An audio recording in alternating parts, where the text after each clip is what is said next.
All right, my dear friend, welcome back to the channel. This is Thursday morning here in Southeast Asia. Wherever you are, hearing the sound of my voice, I know you should be getting up by now.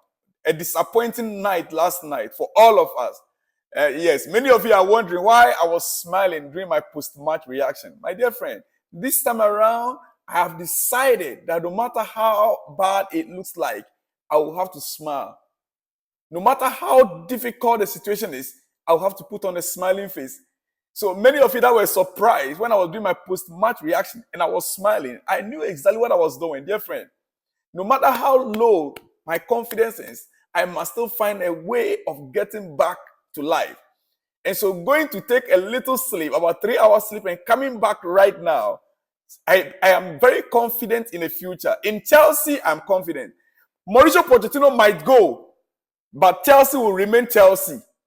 We know our DNA. We know our DNA. We lost the game against Liverpool on the bench. From technical point of view, we lost the game. We lost the plot. We lost the plot from technical point of view. Personally, from the very beginning, from onset, my dear friend, before I continue, this is the coach's own post-match reaction. Watch that first. I'll be back in just a few seconds. Just watch, listen to your coach, listen to Chelsea's coach.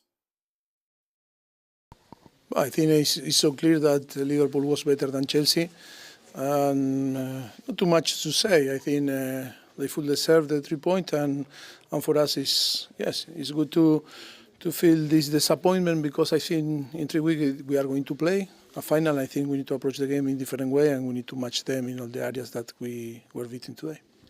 Been on a good run recently, 3 Premier League wins on the bounce, another busy period coming. Is it now just important about focusing on the next game and getting towards Wolves at the weekend? Of course, it's a game. We lose the game, and now we need to move on. We cannot think too much. I think Liverpool is on the top because they deserve to be on the top, because they have a fantastic team, and I think it's so clear, the diagnosis. I think or the analysis, that they were better than us. Christopher Nkunku came off the bench and scored a really good goal. How pleased were you with his impact? Yes, it's important to have him again back after 6-7 months. He's a player that when we signed on summer was to help the team to scoring goals, to win games. Of course, now he needs time to be in his best. Only with time and competing like today, he's going to arrive to. Well. Welcome back, dear friend. You've seen it. You heard it. Now, in the second half, at 2-0, there was a big chance for Modric. If he had scored, if Modric had scored, but he didn't score. Who brought Modric on? Who is Modric's trainer? Who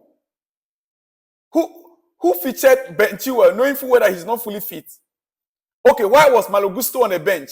Why? Why was Malo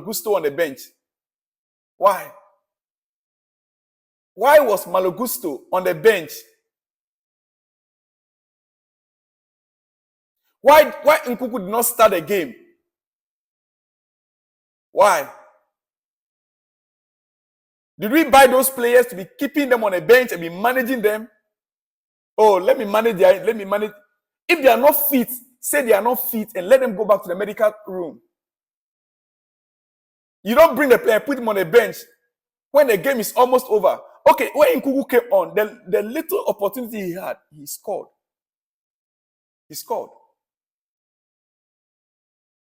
We will continue to blame the referee. Yes, the VAR. Yes, for the penalty that were not given. It was a clear-cut penalty. Twice. Let me repeat it again. Clear-cut penalty twice. One on Conor Gallagher, the other on Christopher Nkunku. Yet Chelsea's performance was abysmal. Chelsea was, especially the first half, it was unacceptable. Let me just put it that way. It was an unacceptable performance. It is very clear. Unacceptable performance from Chelsea, first half. Before I continue, let me remind you that today is actually the last day, the deadline day for the transfer window. So it will not be long. We'll be going to the transfer market. But there are a few things I want to show you before we go to the transfer market. Why would you keep Raheem Sterling on for 90 minutes? And this is what he has to say when he was asked about Raheem Sterling. He said, it's always difficult to be at the top for so long. Ask one of the best offensive players in the Premier League. He deserves great credit and is doing really well this season with us. Doing really well? Raheem Sterling, losing balls anyhow, doing really well. No problem. He said he's one of the most consistent players at Chelsea and is always available. It's really good for us. Indeed, good for you. You can take him to your next club. You can take Raheem Sterling to your next club. If the performance of Raheem Sterling is what you think is good, that's what he kept. Oh, my goodness. My goodness. Dear friend, we lost the game right from the bench. As you can see on your screen right now, look at the match statistics. Chelsea, Liverpool. Tackles won 20 by Liverpool. That's 86% tackles won. Chelsea won only 7 tackles, 50%. How do you match up when you cannot even win tackles? Liverpool won 86% of their tackles. That's 20 tackles. They won it. That means that each time Chelsea have the ball, Liverpool gets the ball from them. Each time Chelsea have the ball, Liverpool is there to get the ball away from Chelsea. They won 20 of those tackles and Chelsea won only 7. Thank God for Petrovic. He made 9 saves. 9 saves. And look at how many saves did Liverpool Alisson's made. Only 2. 2 saves. Only 2 saves. As you can see it on your screen by yourself. Clearances. How many chances did Liverpool clear? Liverpool cleared only 7 chances from their area. Chelsea cleared 33. For you to know that our midfield was broken. Our midfield was broken. We could not attack. We could not defend. We are only like the whole pressure was on our defense. Clearances, 33 clearances from our defense. How many interceptions? Yes, Chelsea made 7 interceptions. Liverpool 6 interceptions. How many blocks by Liverpool? 0. That means that there was no shot. How many shots did he got? Go back, check. There was no block on Liverpool's side, but Chelsea had to block 9 blocks. Otherwise, those blocks would have resolved in goals. 9 blocks. Dear friend. Total shots, Liverpool had 28. 28 shots. Chelsea had only 4 shots in 96 minutes? 4 shots. Liverpool had 13 shots on target. Chelsea had 3. Assuming these 3 even enter the net, we will still be having a deficit of 1 goal. They had 28 shots, 13 on target. Chelsea had only 4 shots, 3 on target.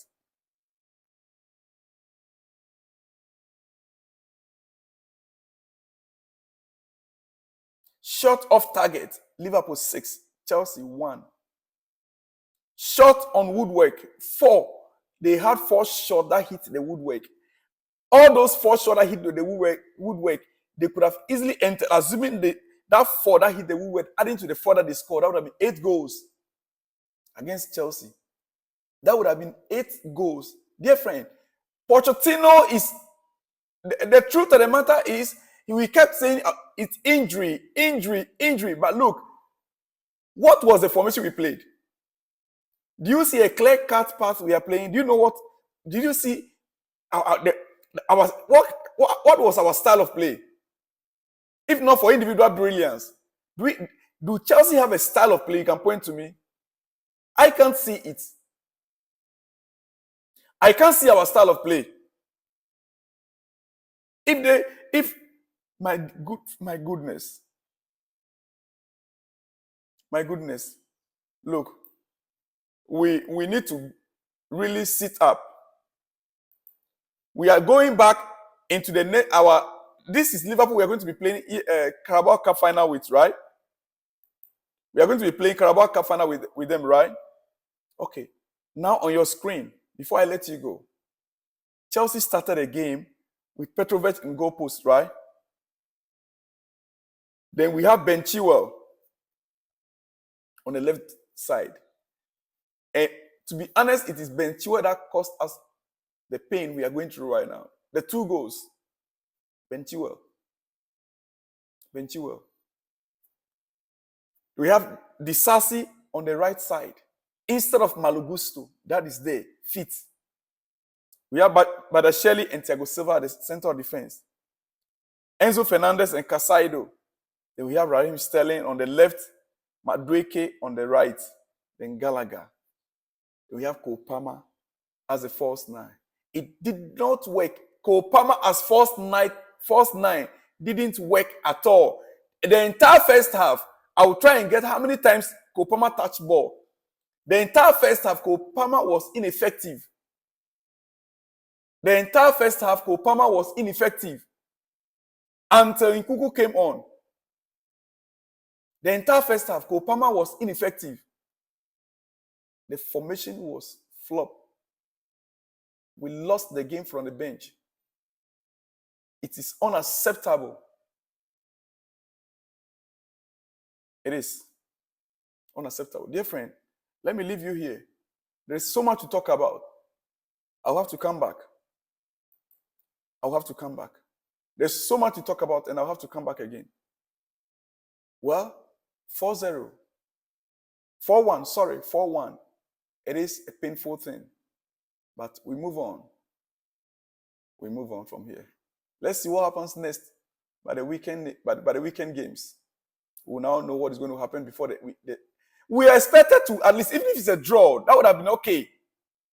We are still back on 10th position. So this season, 10th position is where we belong. Mid-table, dear friend, mid-table. I'm sorry. Well. I'll see you then in the next one when you see me, dear friend.